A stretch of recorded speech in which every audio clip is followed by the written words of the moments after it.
सुप्रभातम, नमस्ते बच्चों। आज अपन पढ़ेंगे विभक्ति। विभक्ति कितने प्रकार की होती हैं इसके विषय में, और ये जो विभक्ति संबंधित है, यह प्रश्न कक्षा 8 में जिसको उपपद विभक्ति के नियम के अनुसार प्रश्न आता है, यही कक्षा 9 और यही कक्षा 10 में आता है। तो मेरा प्रश्न, विभक्ति कितने प्रकार की होती है? विभक्ति 2 प्रकार की होती है। देखिए आपने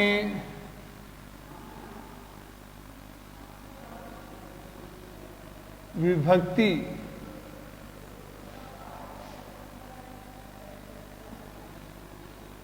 कारकम और उपपदम, ये देखिए, ये आज अपन पढ़ेंगे। तो देखिए सबसे पहले कि विभक्ति की कितने प्रकार की होती है।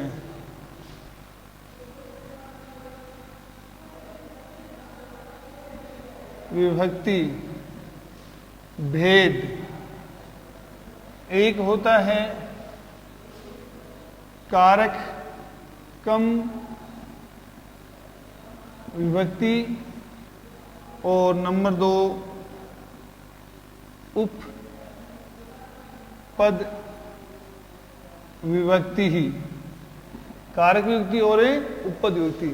अब सबसे पहले आता है कारक।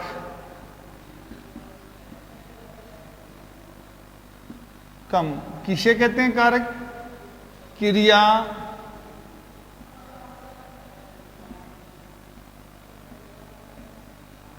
जनकत्वम कारकम, क्रिया जनकत्वम कारकम।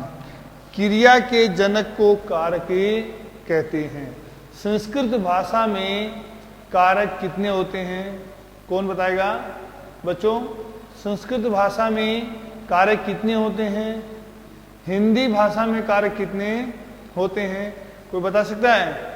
अच्छा, देखिए मैं बताता हूं आपको कि संस्कृत भाषा में कारक 6 होते हैं। कितने होते हैं? 6। जबकि संस्कृत में कारक कितने होते हैं? 8। कितने होते हैं? 8। इस बात का ध्यान रखेंगे। तो कारक की परिभाषा क्रिया जनकत्वम कारकम। अब सबसे पहले देखिए कि अपन पढ़ेंगे कारक और विभक्ति। तो देखिए सबसे पहले ये आपकी विभक्ति है, ये आपका कारक है, ये आपका चिन्ह है। ठीक है। अब देखिए प्रथमा कर्ता, चिन्ह क्या हो गया? ने। नंबर 1। नंबर 2 द्वितीया, क्या आया? द्वितीया। कर्म कारक, ठीक है, कर्म को। नंबर 3 तृतीया, करण कारक से द्वारा। चतुर्थी संप्रदान, संप्रदान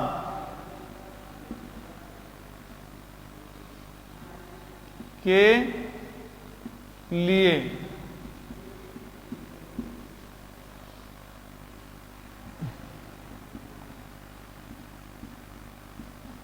अपादान से अलग होना। सॉरी, देखिए पंचमी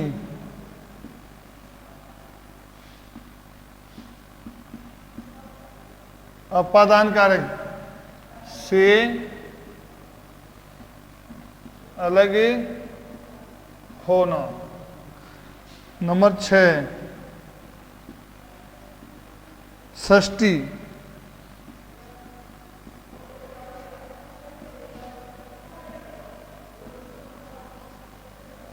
संबंध का, के, की, रा, रे, री।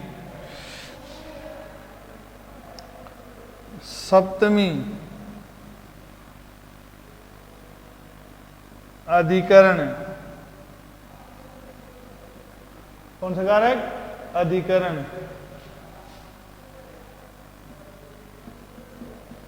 में, पे, पर। और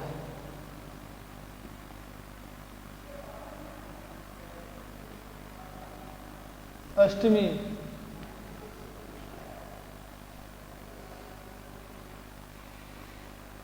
तो देखिए यहां मैं लिख रहा हूं कौन सी? अष्टमी क्या आएगा?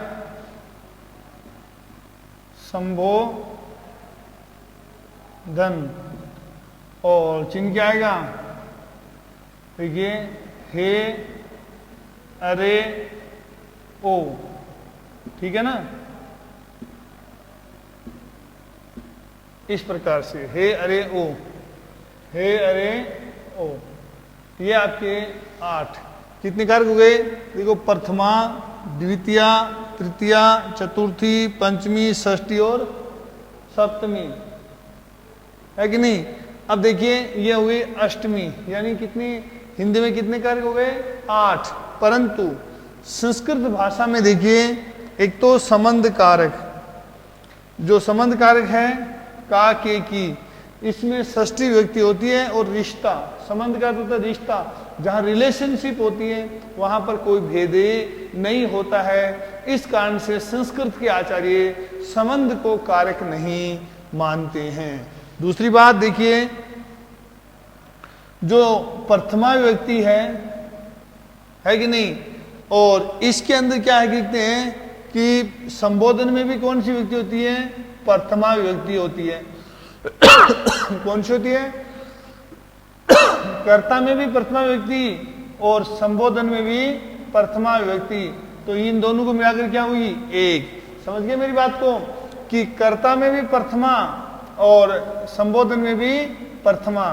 तो इस प्रकार से दोनों में क्या हो गई? प्रथमा। तो संस्कृत भाषा में अतः संबंध को रिश्तों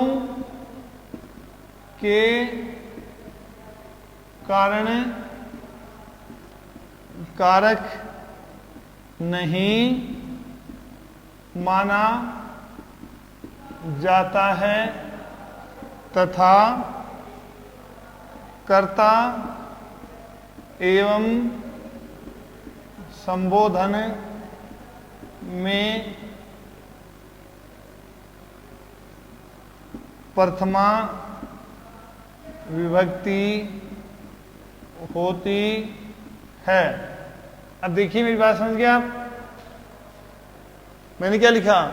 तो संस्कृत में कितने हैं ये नोट देखिए। संस्कृत में कारक कितने हुए हैं? 6 हैं। संस्कृत में कितने कारक हैं? 6। देखिए बात समझ गए बात? कितने कारक हैं? 6। संस्कृत में कितने कारक हैं? 6। समझ गए इसका कारण? कि यहां पर देखिए संबंध को कारक, रिश्तों के कारण कारक नहीं मानते हैं। और कर्ता और संबोधन में कौन सी व्यक्ति होती है? प्रथमा। इस कारण से यहां पर कारक संस्कृत भाषा में कितने होते हैं? 6। समझ गए बात? अब कारक के अनुसार अनुवाद होता है। एक होता है उपपद पद विभक्ति के नियम के अनुसार भी विभक्ति होती है। एक कारक के अनुसार, जैसे देखिए अब मैं आपको बताता हूं कि कारक विभक्ति और उपपद विभक्ति पर आते हैं अपन। एक कारक के अनुसार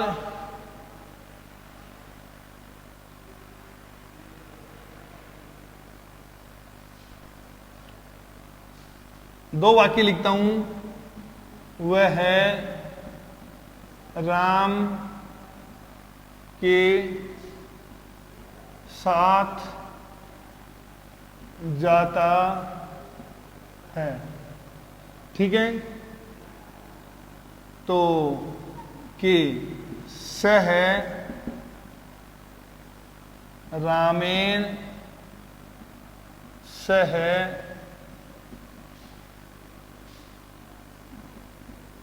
गच्छति, ये क्या हो गई? उपपद विभक्ति हो गई। कौन सी विभक्ति हो गई? उपपद विभक्ति। कारण कि यहां पर कारक का चिन्ह तो के था, परंतु जिसके साथ जाते हैं उसमें कौन सी विभक्ति होती है? तृतीया। तो यहां पर संबंध कारक के अंदर का के की आता है, विभक्ति कारक के अनुसार षष्ठी होनी चाहिए, परंतु कौन सी हुई है? तृतीया।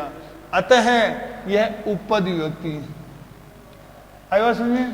अब बच्चों देखो कि कक्षा 10 में उपपद विभक्ति 3 अंक की आती है। कितने अंक की आती है?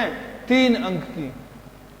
और रेखांकित प्रश्न क्या आता है? अधोलिखित रेखांकित पदानाम विभक्ति तत्कारणं च लिखत। इसी प्रकार से कक्षा जो 8 और 9 होता है उसमें विभक्ति दे दी जाती है, इसमें विभक्ति बताओ और इसमें विभक्ति का कारण बताओ, इसमें क्यों हुई द्वितीया या तृतीया। इस प्रकार से आपकी विभक्ति के संबंधित कारक उपपद विभक्ति के नियमों के अनुसार प्रश्न पूछे जाते हैं। अब देखिए कि यहां पर कौन सी के चिन्ह के अनुसार षष्ठी होनी चाहिए, परंतु साथ जिसकी सहयुक्त अप्रधान एक सूत्र होता है, वह ये कहता है कि जिसके साथ आप जाते हैं उसमें तृतीय विभक्ति होती है। इस कारण किसके साथ जा रहे हैं? राम के, तो राम में कौन सी विभक्ति हो गई? तृतीया। समझ गए बच्चों? इस प्रकार से ये उपपद विभक्ति आती है। कौन सी आती है? उपपद विभक्ति। जैसे यह राम की पुस्तक है। अब देखो इसमें का, इसमें की, तो देखिए इसमें तो कौन सी विभक्ति हो रही है? तृतीया। अरे तृतीय विभक्ति हो रही ना। अब इसका क्या गुण है? यह राम की पुस्तक है, तो इदम रामस्य पुस्तकम अस्ति। तो यहां पर देखो, यहां पर रामस्य कौन सी षष्ठी विभक्ति हो गई, जबकि यहां पर हो गई तृतीय विभक्ति। यहां पर है कारके विभक्ति, यहां पर कौन सी विभक्ति है? कारक विभक्ति, और यहां पर है कि उपपदे विभक्ति। अब देखो यहां नियम है कि साथ के में चिन्ह देखो, इसमें भी के आ रहा है, इसमें का के की संबंध कारक के चिन्ह आ रहे हैं, परंतु यहां पर षष्ठी हो रही है और यहां पर तृतीय विभक्ति हो रही है। तो बच्चों अपन आज जो पढ़ रहे हैं वो है उपपद विभक्ति। कौन सी विभक्ति? उपपद विभक्ति। अब यहां पर इस उदाहरण को लिख लो और आप समझ गए होंगे। उसके बाद अपन आगे बढ़ेंगे। देखो कि सबसे पहले आता है कर्ता। क्या आता है? कर्ता। कर्ता नंबर 1, कर्ता परिभाषा क्या होती है? स्वतंत्र है कर्ता। जो कार्य करने के लिए स्वतंत्र होता है उसे कर्ता कहते हैं। जो कार्य को करने के लिए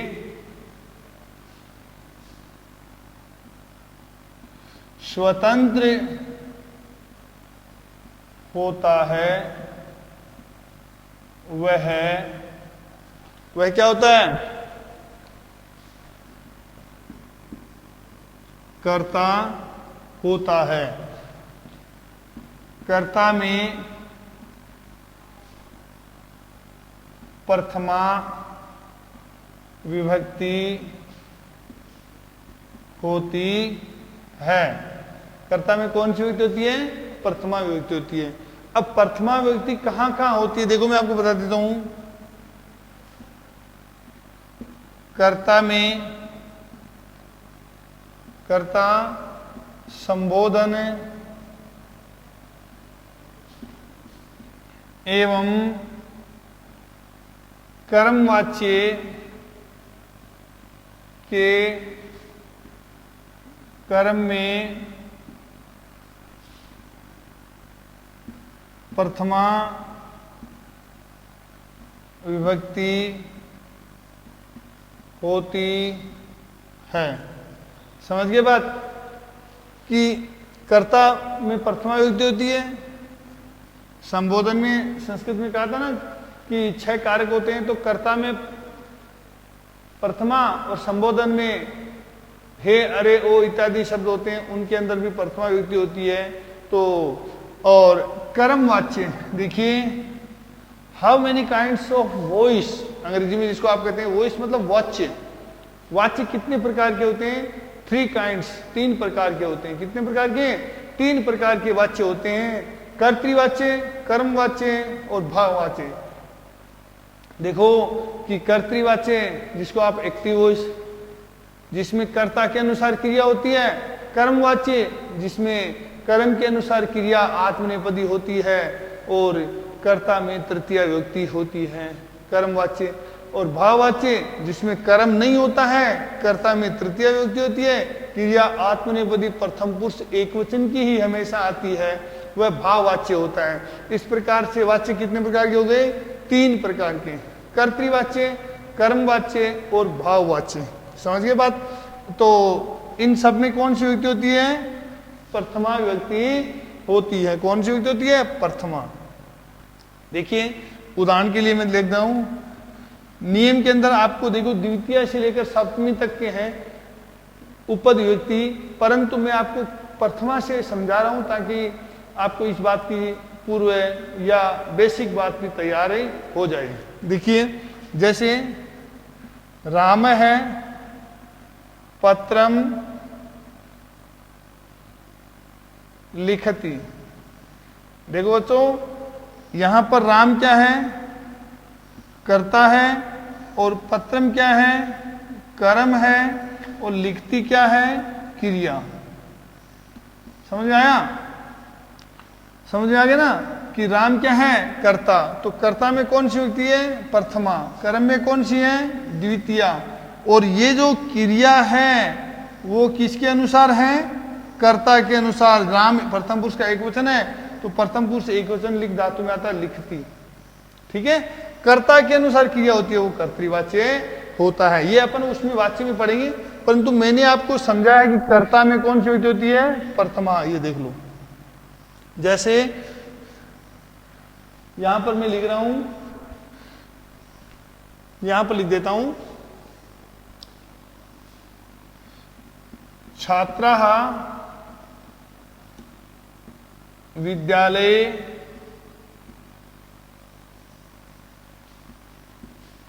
क्रीडन्ति।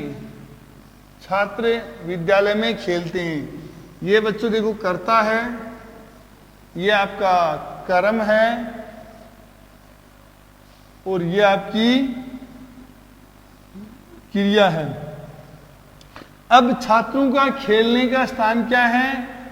विद्यालय।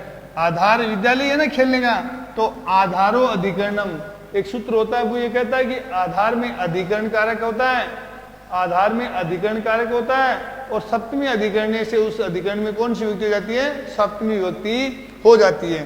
तो यहाँ विद्यालय में कौन सी विभक्ति हो गई? सप्तमी। राम का बनता है रामे, और विद्यालय का बनता है विद्यालय। समझ गए बात? इस प्रकार से यहाँ पर इसमें सप्तमी विभक्ति हुई है। तो ये कर्ता है, और कर्ता प्रथमा का बहुवचन है। इस प्रकार से अब अपन शुरुआत करते हैं उपद विभक्ति में। सबसे पहले द्वितीया विभक्ति। कौन सी विभक्ति? द्वितीया विभक्ति। अब देखिए नंबर 2 पर द्वितीया विभक्ति ही, ठीक है। और कारक कौन सा वहां? कर्ता ने कर्म कारकम। अब कर्म कारक किसे कहते हैं? कर्तरीप्सितम कर्म, इसकी परिभाषा क्या होगी कर्म कारक की? जो पाणिनि ने दी है वो देखिए, मैं यहां लिख देता हूं। कर्तरी प शी ती तम कर्म। कर्तरी ईप्सितमम कर्म। कर्तरी मतलब कर्ता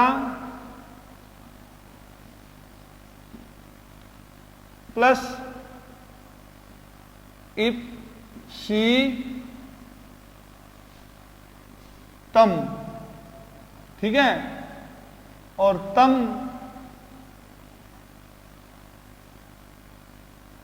कर्मम, समझ गए? कर्तरी मतलब कर्ता, यहां पर देखो दीर्घ संधि कर दी गई है, ई और ई मिलकर क्या बन गई? बड़ी ई। कर्तरी मतलब कर्ता, इप्सित यानी चाहता है, तम यानी उसको, कर्म में यानी कर्म में कहते हैं। समझ गए बात? अब इसका हिंदी में कहते हैं, कर्म किसे कहते हैं? कर्ता जिसको सबसे ज्यादा चाहता है उसे कर्म, कर्ता जिसको सबसे ज्यादा चाहता है उसे कर्म कहते हैं। क्या कहते हैं? कर्म। अब देखो कि कर्ता जिसको सबसे ज्यादा उसे कर्म कहते हैं। अब एक सूत्र होता है पाणिनि का, कर्मणि द्वितीया। क्या सूत्र होता है? कर्मणि द्वितीया। इसको तो कर्म कहते हैं। अब कर्मणि द्वितीया वो क्या कहता है कि कर्म में हमेशा द्वितीया विभक्ति होती है। कर्म में हमेशा कौन सी विभक्ति होती है? द्वितीय विभक्ति होती है। देखो, जैसे देखो मैं आपके सामने लिख रहा हूं कि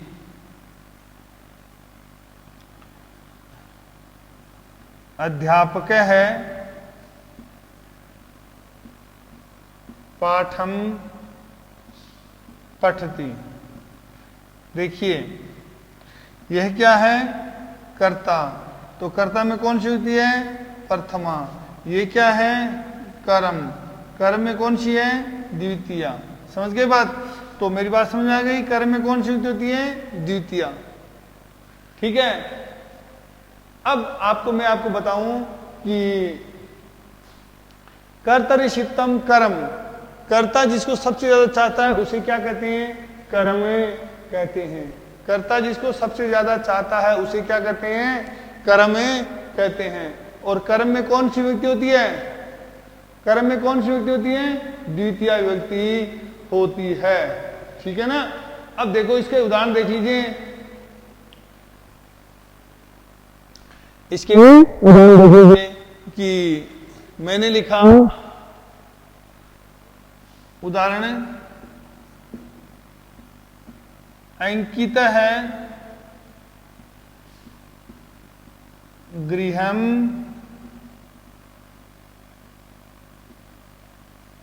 अब करता है ये अंकित किसको चाहता है? घर को।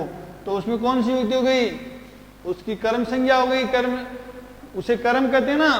कर्तरीप्सितम कर्म से कर्म संज्ञा हो गई, और कर्मणि द्वितीया से इस कर्म में कौन सी विभक्ति हो गई? द्वितीय विभक्ति हो गई। ये करता है, इसको जब से चाहता है, तो इसलिए ये क्या हो गया? कर्म, और कर्म में कौन सी विभक्ति है? द्वितीय। ठीक है। अब बच्चों प्रश्न आएगा कि आपके गृहम शब्द रेखांकित होगा, कहा विभक्ति और कारण लिखो। आप कहेंगे विभक्ति है द्वितीय, और कारण लिख देंगे कर्म में द्वितीय विभक्ति होती है, कर्मणि द्वितीय में से द्वितीय विभक्ति होती है, इस प्रकार से। अब देखिए इसका अगला देखिए उदाहरण है, बालक है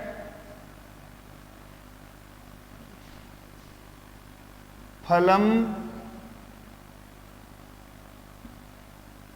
खादती। बालक है फलम खादती। अब देखो ये आपका क्या है? करता है, और ये फलम क्या है? और कर्म है, और कर्म में कौन सी विभक्ति हो गई? द्वितीय, और ये आपकी क्या हुई? क्रिया। समझ गए बात?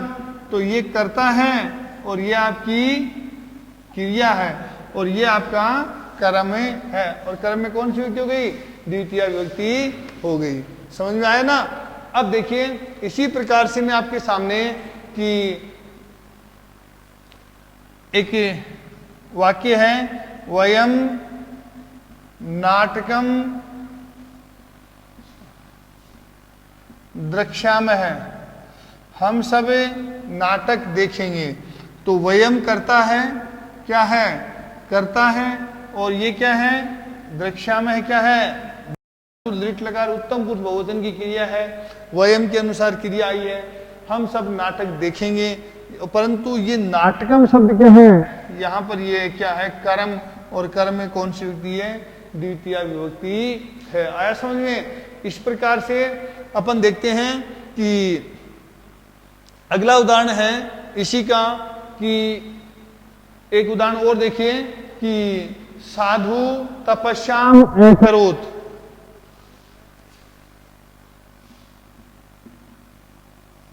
साधु तपस्याम एकरोत। अब देखो बच्चों, ये करता है, और ये आपका क्या है? कर्म है, और ये आपकी क्रिया है कि नहीं? और ये आपका करता है। तो कर्ता में प्रथमा हो गई ना, गुरु की तरह इसकी विभक्ति हुई। साधु तपस्या में कौन सी विभक्ति हो गई? द्वितीय। जैसे लताम, लता का बनता है द्वितीय में लताम, वैसे तपस्याम, और ये आपकी कर्ता के अनुसार क्रिया हो गई। तो यहां पर कर्म में कौन सी विभक्ति है? द्वितीय, सेकंड, जिसको आप अंग्रेजी में कहते हैं। ठीक है। इस प्रकार से ये द्वितीय विभक्ति हो गई। अब देखिए आपने एक सूत्र है, उपपद विभक्ति के अंदर द्वितीय विभक्ति के नियम के अनुसार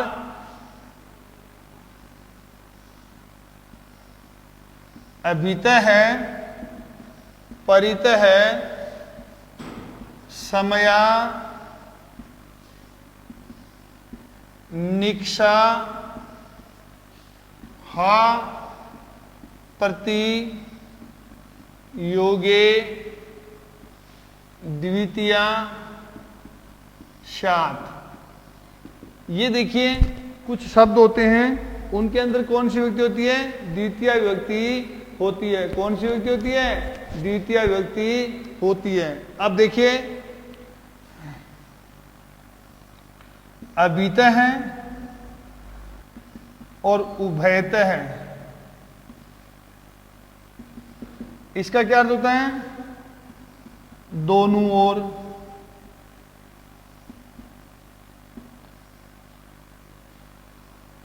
परित है, चारों ओर। तो नंबर 2 पर क्या आएगा? परित है और सर्वत है, सब ओर, चारों ओर। ठीक है। नंबर 3 समया और निक्षा। समया निक्षा का अर्थ क्या होता है? पास में। समया निक्षा का अर्थ क्या होता है? पास में। अब देखिए नंबर 4 हा या धिक अरे, ठीक है, या धिक्कार, ठीक है, इस प्रकार से। अब नंबर 5 है प्रति। प्रति का अर्थ होता है तरफ, ठीक है। ये जो शब्द होते हैं इनके योग में हमेशा द्वितीया विभक्ति होती है, जिसके दोनों ओर, जिसके चारों ओर, जिसके पास में, जिसकी तरफ आप जाते हैं। छात्र विद्यालय की तरफ जाता है तो छात्र है किसकी तरफ जा रहा है? विद्यालय की तरफ। तो विद्यालय में कौन सी हो जाएगी? द्वितीया। तो छात्र है विद्यालयम प्रति गच्छति। इस प्रकार से देखिए, इसका उदाहरण देखिए। सबसे पहले इसका उदाहरण है कि राजमार्गम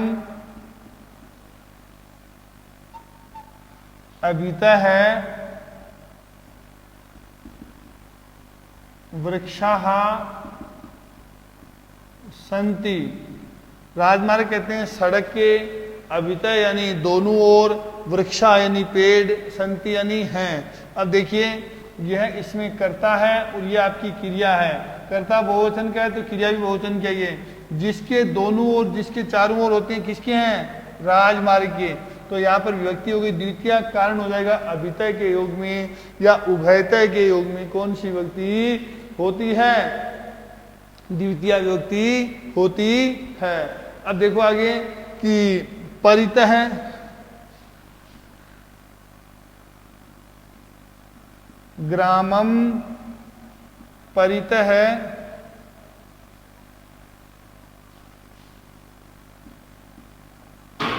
क्षेत्राणि संति। गांव के चारों ओर खेत हैं। तो ग्राम में कौन सी विभक्ति है? द्वितीया। द्वितीया के योग में जिसके चारों ओर, जिसके दोनों ओर, जिसके पास में, इस अर्थ में। तो गांव के दोनों ओर, गांव के चारों ओर। तो यहाँ परितः के योग में ग्राम में कौन सी विभक्ति हो गई? द्वितीया। समझ में आया? अब देखो, नगरम निक्षा